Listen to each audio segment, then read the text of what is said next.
কিছু মানুষদেরকে লাখ টাকা দিয়ে খুশি করতে হয় না, অল্প কিছুতেই তারা অনেক খুশি থাকে।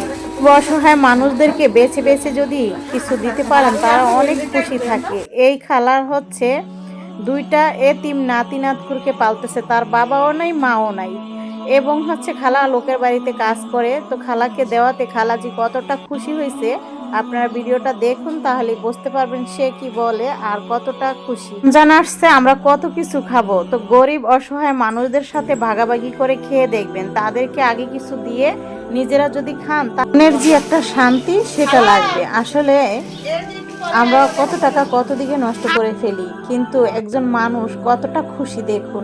এই অসহায় মানুষদেরকে দিয়ে খাবেন, আল্লাহ আপনাদের মনের আশা ঠিকই পূরণ করবেন। কে খুশি রাখা আমার আল্লাহকে খুশি রাখা, কারণ এটা আমরা অনেকেই বুঝি না, অনেক টাকা নষ্ট করি কিন্তু মানুষদের খোঁজ খবরও নেই না। তো আপনারা ভাইবেন না যে আমি দেখাইতেছি না, আমি যা দিতেছি এর আগে আপনাদের ভাই আরো 5-6 জনকে দিয়ে ফেলছে, সেগুলো আমি দেখাইনি। তবে এই দেখানোটাও কিন্তু কিছু শিখা, কারণ অনেকেই কিন্তু এই কাজগুলো করে না, দেখলে অনেকের মন নরম হয়, কিছু শিখতে পারে।